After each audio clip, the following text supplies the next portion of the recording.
வீரா சீரியல்ல என்ன நடக்குதுன்னு பார்க்கலாம் வாங்க வீடியோக்குள்ள போகலாம். மாறன் வெளியில கிளம்புற நேரத்தில் வள்ளி வந்து நிற்கிறாங்க. எங்கடா போறேன்னு கேட்குறாங்க. இங்கே பாரு அத்தை, இந்த பிரச்சனை வீராவுக்கு தெரிஞ்சா பிரச்சனை தான்.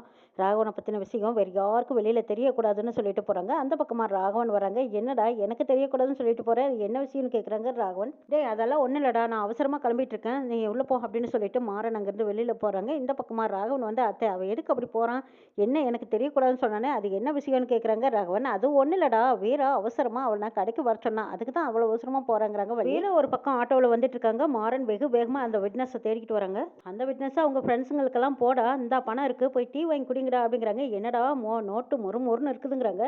டே அதை பற்றியெல்லாம் உனக்கு என்னடா, நான் கொடுக்குறனால நீ போய் வாங்கிட்டு சாப்பிடுங்கடா அப்படின்னு சொல்லிட்டு இருக்காங்க. விட்னஸ் கமன்னு வாசனையோட ஏலக்கட்டி குடிச்சிட்டு இருக்காங்க. அப்போ மாறன் வந்து வண்டி ஓட்டி இறங்குறாங்க. டே இங்கே இருக்குடா வந்த, என்னடா என்னை மிரட்ட வந்தியான்னு கேட்குறாங்க விட்னஸ். என்னடா என்னை மிரட்ட போறியா இல்லை அடிக்க போறியா, இன்ஸ்பெக்டர் சொல்லிடுவேன் பார்த்துக்கோங்கிறாங்க. ஆமாண்டா, யாரை கண்டு யாருக்கும் பயம் இல்லை, என்ன உன்னை அடிக்கக்கூடாதுன்னு தான் நானும் பார்க்குறேன், என்ன செய்யறது, யாருக்கிட்ட வேணாலும் சொல்லிக்கோ, ஆனால் உன்னை அடிச்சா நீயும் தான் மாட்டுவ, இப்போ அடிக்கிறேன் பாருன்னு சொல்லிட்டு மாறன் அந்த விட்னஸை பலார்னு அரைஞ்சிக்கிட்டு இருக்காங்க. வீரா ஆட்டோவில் வந்தவங்க பார்த்துக்கிறாங்க. என்னன்னே வண்டியை நிறுத்துங்க அப்படின்னு சொல்லிட்டு ஆட்டோவை நிறுத்திட்டு வீரா வெகு வேகமாக ஓடி வந்து மாறனை தடுத்து நிறுத்துறாங்க. டே எதுக்குடா அவரை அடிக்கிறா அப்படின்னு வீரா கேட்டுட்டு இருக்கும்போது அந்த விட்னஸ் விட்டா போதுமடா சாமின்னு எடுக்கிறாரு ஓட்டம். இரு போலீஸ் இன்ஸ்பெக்டர் கிட்ட சொல்லி உன்னை மாட்டி விடுறேன் பாருன்னு சொல்லிக்கிட்டே ஓடுறாரு. டே மாறா எதுக்குடா மறுபடியும் பிரச்சனை பண்ணிட்டு இருக்க, திரும்ப அந்த விட்னஸ் அடிச்சு நீ ஏன் கேஸில் மாட்டிக்கிறேன்னு கேட்குறாங்க வீரா. அவன் சாங்கட்ட விடு, கேஸை மாற்றி சொல்லுடான்னு சொல்லி அவங்ககிட்ட ராகவன் பணமும் கொடுத்துருக்கான், பணத்தையும் வாங்கிட்டு எப்படி சொல்லியிருக்கான் பாருங்கிறாங்க மாறன். இவனையெல்லாம் இப்படியே சும்மா விடக்கூடாது, கொன்னே போட்டுருணுங்கிறாங்க. என்ன கொன்று போட்டு நீ ஜெயிலுக்கு போறியா, ஏன்டா இப்படியெல்லாம் பண்ணிட்டு இருக்க, பொய் சாட்சி சொல்லி எதுக்குடா இப்படி தப்பு மேலே தப்பு பண்ணிட்டு இருக்க, இதுக்கு தான் உங்கள் அத்தை ஊரில் இருக்கிற சாமிவெல்லாம் வேண்டிட்டு இருக்காங்களா, முதல்ல நீ வீட்டுக்கு போகலாம் அப்படின்னு வீரா வற்புறுத்தி மாறின வீட்டுக்கு கூட்டிகிட்டு போகிறாங்க. வீராவோட அம்மாவும் தங்கச்சி பிருந்தாவும் வந்திருக்காங்க. ஆமா வீட்டில் போய் என்ன பண்றீங்க, நீங்களும் எங்களோட 2 நாள் தங்கினா ரொம்ப சந்தோஷமா இருக்குமல்லன்னு கேட்குறாங்க வள்ளி. ஆமாம்மா எனக்கும் காலேஜ் லீவு தானே, 2 நாள் தங்கிட்டு போலான்னு பிருந்தா சொன்னதும் லட்சுமி அம்மாவும் சரிங்கிறாங்க. திரும்பி பார்க்கும்போது வீராவும் மரணம் வராங்க. ராமச்சந்திரன் வர்றாங்க. வள்ளி சொல்றாங்க பிருந்தாவும் அவங்க அம்மாவும் கிளம்புறேன்னு சொல்றாங்க. வேண்டாம் இருங்கன்னு நான் சொல்லிக்கிட்டு இருந்தேன்னு சொல்லிட்டு இருக்கும்போது இந்த பக்கமா வீரா வந்ததும் ராமச்சந்திரன் கேட்குறாங்க, ஏமா வீரா எங்கம்மா போயிட்டு வந்தேன்னு கேட்குறாங்க. ஐயோ இவன் உண்மையை சொல்லிடுவாளே, இப்போ என்ன பண்றது அப்படின்னு சொல்லிக்கிட்டு மிந்திக்கிறாங்க மாறன். நாங்க ஷாப்பிங் போயிட்டு வந்தோம்னு சொல்றாங்க. நான் ஒன்று இவங்கிட்ட கேட்கலையே, நான் வீரா கிட்ட தானே கேட்டுட்டு இருக்கேன், வீரா நீ சொல்லுமா அப்படின்னு கேட்குறாங்க ராமச்சந்திரன். சொல்லுடி சொல்லு அப்படிங்கிறாங்க மாறன். ஐயோ இவ்வளோ வேற நம்பவே முடியாது, ராகவன் வேற விட்னஸ்க்கு பணம் கொடுத்ததோ சொன்னாலும் சொல்லிடுவாளே, என்ன பண்றது, எப்படியாவது மறைச்சாகணுமே நினைக்கிறாங்க. என்ன நான் பாட்டு கேட்டுட்டே இருக்கேன், நீ பாட்டுக்கு பேசாம இருந்தா என்ன அர்த்தம்னு கேட்குறாங்க ராமச்சந்திரன். நாங்கள் அந்த விட்னஸை பார்த்துட்டு வந்தோம்னு சொல்றாங்க. வீரா என்னம்மா சொல்ற, ஏற்கனவே கேஸ் கோர்ட்டில் நடந்துட்டு இருக்கு, இப்போ போய் அந்த விட்னஸை பார்த்தா பிரச்சனை ஆகும்னு உனக்கு தெரியாதான்னு கேட்குறாங்க ராமச்சந்திரன். பெரிய பிரச்சனை ஆயிடுச்சு, அந்த விட்னஸை இவன் போட்டு அடின்னு அடிச்சு போட்டான்னு சொல்றாங்க. வீரா பாத்தியா வள்ளி, இவனை காப்பாத்துறதுக்காக நாம என்ன பாடுபட்டு இருக்கோம், ஆனா இவன் ஜெயில தான் போய் உட்காருவேன்னு சொல்லிட்டு எப்படி ரொம்ப விலை கொடுத்து வாங்கிட்டு இருக்கான் பாருங்கிறாங்க ராமச்சந்திரன் மாறனை அடிக்கிறதுக்கு போறாங்க. அண்ணன் வேண்டாம் விடுன அப்படின்னு வள்ளி சொன்னதுக்கு அப்புறமா, ஏண்டா இந்த பிரச்சனையை எப்படி தடுத்து நிறுத்தலாம், இதுல இருந்து எப்படி விலகலான்னு நாங்க யோசிச்சுட்டு இருக்கோம், அவன் திரும்ப போய் போலீஸ்ல கேஸ் கொடுத்தா என்ன நடக்குன்னு தெரியுமான்னு கேக்குறாங்க. ஆமாண்ணா, அண்ணா மாறனுக்கு வீரோட அண்ணன் பாண்டியனுக்கு முன்பகை இருக்குன்னு அவன் அந்த விட்னஸ் போய் சொல்றான்னா, எல்லாம் சொன்னா கோவம் வரத்தானே செய்யும், அதனாலதான் அவன் கோவப்பட்டிருப்பான்னு வள்ளி சப்போர்ட் பண்றாங்க.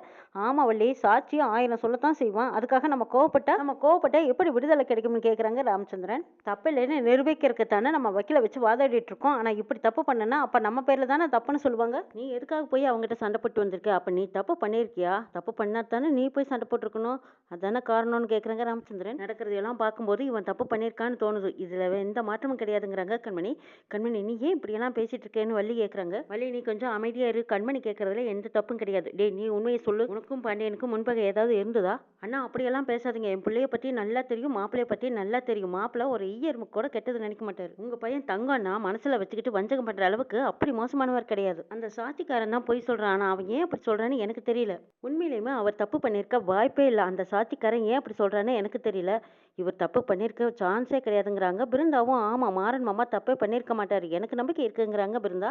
மற்றவங்க என்ன வேணாலும் சொல்லலாம், ஆனால் மாப்பிள்ளைய நீங்களே சந்தேகப்படலாமா, நீங்கள் பெற்ற பையன் உங்கள் பையன் அப்படி பண்ணியிருப்பாரா, நீங்கள் இப்படி சந்தேகப்படுறீங்கன்னு கேட்குறாங்க லட்சுமியுமா. என்னமோம்மா நீ நம்பிக்கை வச்சிருக்கிற அளவுக்கு எனக்கு இவன் பேரில் நம்பிக்கையே இல்லை, ஏன்டா பாத்தியாடா இவன் மேலே எவ்வளோ நம்பிக்கை வச்சிருக்காங்கன்னு, இனிமேலாவது கையை கால கம்மனு வச்சுக்கிட்டு அந்த விட்னஸ் கிட்ட போய் வம்பு வளர்க்குறத விட்டுரு, அவ்வளவுதான் நான் சொல்லுவேன்னு சொல்லிட்டு ராமச்சந்திரன் அங்கிருந்து போகிறாங்க. ஏன்டா இப்படி எல்லாம் பண்ணனேன்னு வள்ளி கேட்குறாங்க. ஆமாம் அவன் போய் சொன்னால் அதை நான் கேட்டுட்டு இருக்கணுமா, அதான் போய் அடிச்சு நொறுக்குனேங்கிறாங்க மாறன். ஏன்டா இப்படி பண்ணுற, திரும்ப அந்த விட்னஸை அடிச்சு மறுபடியும் கோர்ட்டு கேஸுன்னு போனால் திரும்ப உனக்கு தாண்டா சிக்கல், நாங்களும் சேர்ந்து கோர்ட்டு கேஸுன்னு உன்னோட அலைஞ்சிக்கிட்டே இருக்க வேண்டியதுதான், இதுலேருந்து எப்படிதான் வெளியில் வர்றது அப்படிங்கிறாங்க வள்ளி. அத்தை எது நடக்கணுமோ அது நல்லபடியாவே நடக்கும். நீ ஒண்ணும் புலம்பிக்கிட்டு இருக்காத. புலம்புனதுனால எதுவும் ஆகப் போறதில்ல. சரியா? நீ கொஞ்சம் பேசாம அமைதியா நில்லு அப்படின்னு சொல்லிட்டு மாறன் அங்கிருந்து போறாங்க. ஏம்மா வீரா நீயாவது தடுத்திருக்கப்படாதான்னு வள்ளி கேட்குறாங்க. வள்ளிம்மா நான் போகும்போது சண்டையே முடிஞ்சிருச்சு. நீ அந்த விட்னஸ் வேற கோர்ட்ல வந்து என்ன சாட்சி சொல்லப் போறான்னு எனக்கு ஒண்ணும் புரியலங்கிறாங்க வீரா. கண்மணி அவங்க அம்மா சொன்னதையே நினைச்சு பார்க்குறாங்க. அவர் ஈயரும கூட தப்பு பண்ணியிருப்பாரு. உங்க பிள்ளைய பத்தி உங்களுக்கு தெரியலன்னு எனக்கு நல்லா தெரியும். மனசுல வச்சுக்கிட்டு வஞ்சகம் பண்ற அளவுக்கு அப்படி ஒன்றும் கெட்டவர் கிடையாதுங்கிறாங்க லட்சுமி. ஆமா மாமா, மாறன் மாமா தப்பு பண்ணியிருக்கவே மாட்டாருன்னு பிருந்தா உறுதியா சொல்றாங்க. இதையும் நினைச்சு பார்க்குறாங்க கண்மணி. ராகவன் அங்க வர்றாங்க. வந்து அப்படியே அமைதியா உட்கார்றாங்க. இதை கண்மணி பார்த்துட்டு என்னது இப்படி பேய் அரைஞ்ச மாதிரி வந்திருக்காருன்னு பார்த்துக்கிட்டே இருக்காங்க. ராகவன் பழசை நினைச்சு பார்க்குறாங்க. அந்த விட்னஸ் சொன்னதை டேய் என்னைக்கு இருந்தாலும் ஏன் சாபம் உன் கையில தான்டான்னு என்னை மிரட்டிட்டு போனான் சார் அப்படின்னு விட்னஸ் பொய் சொன்னதை நினைக்கிறாங்க ராகவன். இவன் திருந்தவே மாட்டானா, இப்படிதான் எப்ப பார்த்தாலும் வம்பிழுத்துக்கிட்டே இருப்பானா அப்படின்னு ராமச்சந்திரன் மாறனை திட்டினதையும் நினைக்கிறாங்க ராகவன். கண்மணி மெல்ல ராகவன் தோள தொடுறாங்க. என்னங்க என்னாச்சு அப்படிங்கிறாங்க. இல்ல ஒன்றும் இல்லை கண்மணிங்கிறாங்க. என்னங்க பேய் அரைஞ்ச மாதிரி வந்து உட்காந்துருக்கீங்க, என்ன நடந்தது, எதா இருந்தாலும் என்கிட்ட சொல்லுங்கன்னு கேட்குறாங்க. அதெல்லாம் ஒன்றும் இல்லை கண்மணிங்கிறாங்க. என்ன உங்க தம்பி தப்பு பண்ணியிருக்க மாட்டாருன்னு நீங்க நினைக்கிறீங்களா? என்னடா இது அந்த விட்னஸ் மாறன் தான் கொலை பண்ணாருன்னு திரும்ப திரும்ப சொல்றாங்களே, ஒருவேளை கேஸ் ஸ்ட்ராங் ஆயிட்டா அதுக்கப்புறம் உங்க தம்பி ஜெயிலுக்கு போயிடுவாருன்னு நீங்க பயப்படுறீங்களா? என்ன இருந்தாலும் தண்டனையை அனுபவிச்சு தானே ஆகணும். உங்க தம்பிங்கிறதுனால தப்பிச்சு போக முடியுமா என்ன? கண்மணி அப்படியெல்லாம் இல்லைங்கிறாங்க. என்ன இருந்தாலும் கோர்ட்ல இருந்து தீர்ப்பு வந்து தானே ஆகணும். அதை யாரா இருந்தாலும் எதுவா இருந்தாலும் நம்ம ஏத்துக்கு தானங்க ஆகணுங்கிறாங்க கண்மணி. என்னை பொறுத்த வரைக்கும் உங்க தம்பி குற்றவாளிங்கிறதுல நான் உறுதியா இருக்கேன். ராகவன் இதுக்கு மேல இவகிட்ட பேசி பிரயோஜனம் இல்லை. சரி எப்படியாவது இப்ப தூங்குற வழியை பார்க்கலான்ட்டு கண்மணி எனக்கு கொஞ்சம் டயர்டா இருக்கு நான் தூங்குறேங்கிறாங்க. சரிங்க படுத்துக்கோங்கன்னு சொன்னதும் ராகவன் போய் படுத்துக்கிறாரு. என்னது எப்போ பார்த்தாலும் தம்பியை பத்தி ஏதாவது சொன்னா வக்காலத்து வாங்கி பேசிட்டு இருப்பாரு. இன்னைக்கு என்னடானா அமைதியா போய் படுக்கிறேன்னு படுக்கிறாரு. தம்பியோட சேர்ந்து ஏதாவது சப்போர்ட் பண்றாரா? இதுல அம்மா தங்கச்சி வேற இவங்களுக்கு சப்போர்ட் பண்ணிட்டு இருக்காங்க. அந்த சாட்சியே வந்து சொன்னதுக்கு அப்புறம் கூட அம்மா அவன் பேர்ல எந்த நம்பிக்கையும் கிடையாது, எனக்கு மாப்பிள்ளை மேல அவ்வளவு நம்பிக்கை இருக்குன்னு இவ்வளவு உறுதியா சொல்றாங்களே. அம்மா வச்சிருக்கிற நம்பிக்கையை அழிக்கணும், அதுக்கு ஏதாவது செய்யணும்னு யோசிக்கிறாங்க கண்மணி. பொழுது விடியட்டும், நாளைக்கே அவன் பேர்ல இருக்கிற நம்பிக்கையை அழிச்சு காட்டுறேன்னு கண்மணி நினைச்சிருக்காங்க. பழைய பொருள் வாங்குறவர் வந்திருக்காங்க. லட்சுமி அம்மா வந்து என்ன வேணும்னு கேக்குறாங்க. பழைய பொருள் இருக்குதுன்னு வர சொன்னாங்க, அதான் வந்திருக்கேங்கிறாங்க. கண்மணி வந்து ஆமாமா பழசெல்லாம் நிறைய இருக்கு எடுத்து போடுறேன், அது வரைக்கும் வெயிட் பண்ணுங்கன்னு சொல்றாங்க. இந்த பக்கம் வள்ளி வந்து என்ன பழசெல்லாம் தூக்கி போடுறியாங்கிறாங்க. ஆமா அதுல உங்களுக்கு முக்கியமானது ஏதாவது இருந்தா நீங்க எடுத்து வச்சுக்கோங்க, நான் பழச போடுறேங்கிறாங்க. சித்தி முக்கியமான பொருள் ஏதாவது இருந்தா நீங்க பார்த்து எடுத்து வச்சுக்கோங்க, ஆனா அவங்க பார்த்து எடுத்ததுக்கு அப்புறமா நீங்க எடையை போட்டுக்கோங்கன்னு சொல்லிட்டு கண்மணி ஒரு 2 சாக்கு பை கொண்டு வந்து வச்சுட்டு போறாங்க. கண்மணி வீரா கிட்ட போய் உன்னோட ரூம்ல ஏதாவது வேஸ்ட் இருக்கான்னு கேக்குறாங்க. ஆமாமா பழைய புக்ஸ் எல்லாம் இருக்கு, பிருந்தா நீயும் போய் ஹெல்ப் பண்ணுங்கிறாங்க. கண்மணியும் பிருந்தாவும் வீரா ரூமை போய் செக் பண்ணிட்டு இருக்காங்க. வீரா ரூம்ல ஒரு பெட்டி இருக்கு. அந்த பெட்டியை திறந்து பாக்குறாங்க கண்மணி. அதுல இருக்கிற நிறைய புக்ஸ் எல்லாம் அப்படி இப்படி எடுத்து வச்சுக்கிட்டு இருக்காங்க. அப்ப பார்க்கும்போது ஒரு சிவப்பு கவுத்துல ருத்ராட்சம் இருக்குது. அதை எடுத்ததும் கண்மணி அப்படியே மனசு மாறுறாங்க. இது அண்ணன் கழுத்துல இருந்த ருத்ராட்சமாச்சு, இது எப்படி வீரா கைக்கு வந்துச்சு, வீரா ரூம்ல இருக்கு அப்படின்னு நினைச்சிட்டு கண்மணி பிருந்தாவை கூப்பிடுறாங்க. பிருந்தா இங்க வா, இந்த பிருந்தா இதை பாத்தியா, இது நம்ம அண்ணனோட ருத்ராட்சம் தானேன்னு கேக்குறாங்க. பிருந்தா அதை வாங்கி பார்த்துட்டு எனக்கு தெரியலையாக்காங்கிறாங்க. ஆமாண்டி இது நம்ம அண்ணனோட தான் அப்படின்னு சொல்லிட்டு கண்மணி அந்த ருத்ராட்சத்தை எடுத்துக்கிட்டு அம்மா அம்மா அம்மான்னு மாடிப்படியிலேருந்து கீழே ஓடி வராங்க.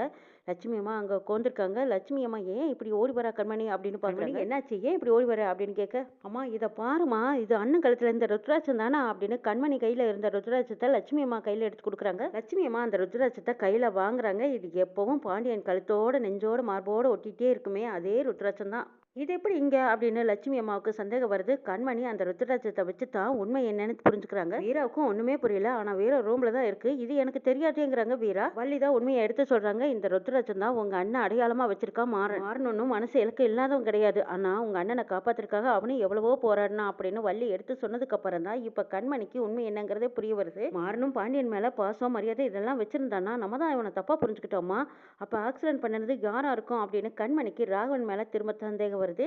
அண்ணன் கழுத்துல இந்த ருத்ராட்சத்தையே இவ்வளவு பாதுகாப்பா வச்சிருக்கிறவன் நிச்சயமா அண்ணன் உசுர் போகட்டுன்னு அவன் நினைச்சிருக்க மாட்டான். முன்விரோதமா இருக்கிறதுக்கு வாய்ப்பே கிடையாது. மாறனுக்கும் பாண்டியனுக்கும் ஒரு நல்ல நட்பு இருக்கிறது இந்த ருத்ராட்சம் மூலமா எல்லாரும் தெரிஞ்சுக்கிறாங்க. என்ன நடக்குதுன்னு நாளை பார்க்கலாம்.